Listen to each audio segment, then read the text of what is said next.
Oke guys, jumpa lagi channel bisnis online ala Sirtiman. Kali ini akan membahas tentang 7 bisnis atau jualan apa setelah pasca lebaran ya, setelah masa lebaran gitu.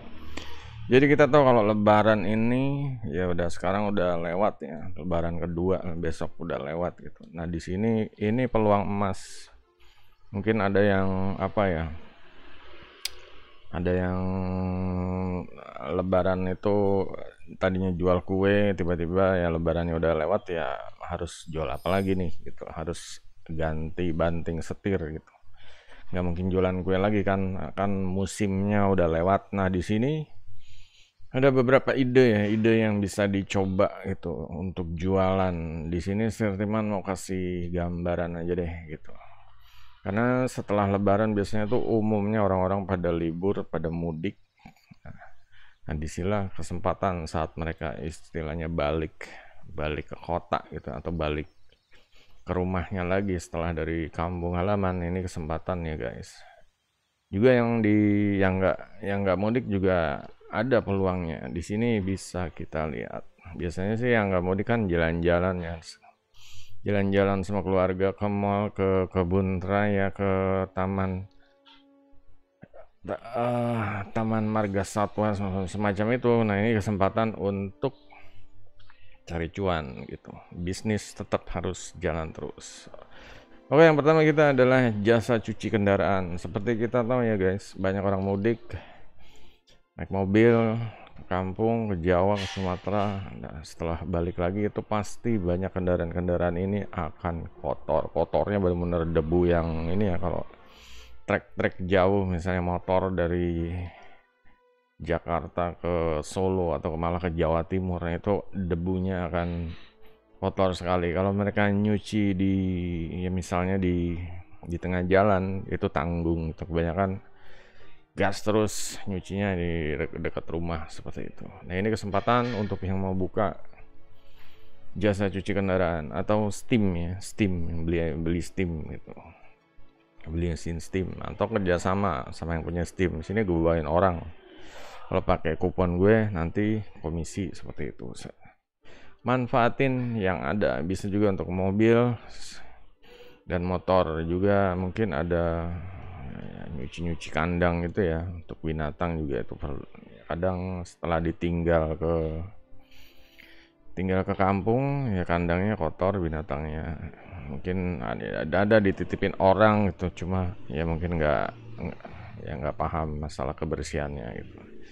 Lanjut, kedua, ini adalah jasa laundry ya. Seperti kita tahu ya, kalau habis jalan-jalan itu balik, misalnya habis dari mudik dari Jogja pulang ke Jakarta dan ya 2 hari ya, istilahnya 1 hari atau 2 hari di jalan ya.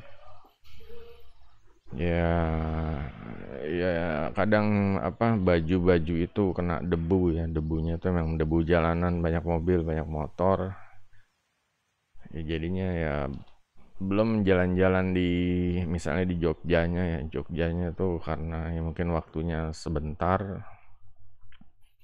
ya, kadang ada yang harus cepat-cepat kerja balik ke Jakarta ya. Di sini butuh ya, bajunya pada kotor-kotor semua ya, bawa cucian kotor dari kampung. Kayak butuh jasa laundry. Nah, di sini kita ambil kreativitas guys. Nggak harus punya beli laundry mesin-mesin sewa toko gini ya guys. Kita bisa jual seputar ya, kayak deterjen ya, kayak pewanginya dan lain-lainnya. Pokoknya ya kayak alat-alat ininya ya, keranjang-keranjangnya. Tawarkan ke tempat-tempat laundry gitu. Atau malah ya kalau misalnya kepepet pun laundry manual, cuci pakai tangan gitu. Karena emang permintaannya banyak sekali. Dan jasa-jasa laundry biasanya pada tutup ya, masih lebaran seperti itu. Biasanya karyawannya masih pada ya itulah proses, masih ada yang di kampung. Biasanya kalau karyawan-karyawan yang istilahnya orangnya di kampung itu, kalau ke kampung itu kadang lama ya, sebulan di sana mereka ya, entah itu nyawah dulu atau ya pokoknya ada kerjaan musiman, biasanya pulangnya lama seperti itu. Next, bisnis mainan. Yes. Kita tahu kalau lebaran ini anak-anak pada ini ya berebut angpau tempel ya, angpau tempel. Jadi mereka larinya kemana? Ya biasanya dibeliin mainan. Ya, kalau di Jakarta tuh kayak pasar Gembrong itu pasti akan padat penuh sekali ya. Ini juga bisa kita lihat mainan macam-macam, ada yang plastik, ada yang kayu, ada yang ya pokoknya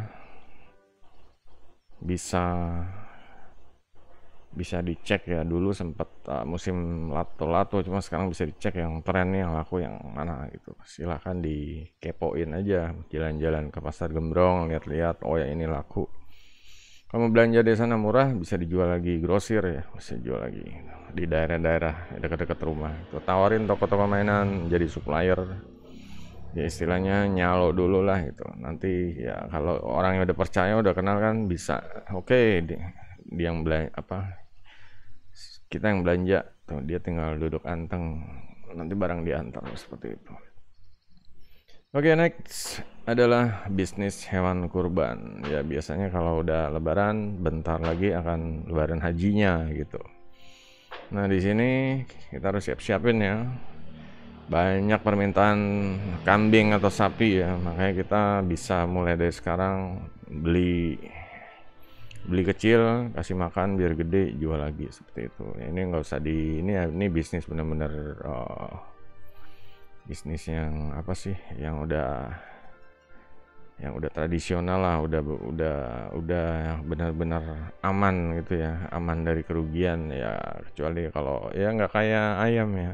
Kalau kambing sapi itu ya lebih kuat lah gitu daya tahan tubuhnya. Kalau ayam kadang kalau kena virus ya kadang mati satu kandang, mati semua. Cuma kalau sapi itu ya asal dikasih makan rutin ya, kalau punya budget lebih ya kasih vitamin atau ya disuntik apalah gitu, nanti kesehatan. Next, bisnis makanan di tempat wisata. Nah inilah biasanya ya kalau ya namanya hukum pedagang kaki lima ya, hukum dagang ini. Kalau ada tempat wisata yang rame ya kadang ada semacam lapak-lapak dadakan, entah itu ya mungkin ada preman-preman ya, orang-orang kampungnya yang menyewakan lapak itu dimanfaatin untuk jualan. Misalnya di sekitar Ragunan ya, kebun binatang itu sepanjang jalannya kita bisa jualan macam-macam lah. Banyak orang jalan, banyak orang berkunjung, bisa jualan minuman, bisa jualan bakso dan lain-lain. Ya pokoknya manfaatin momen di sekitar tempat wisata.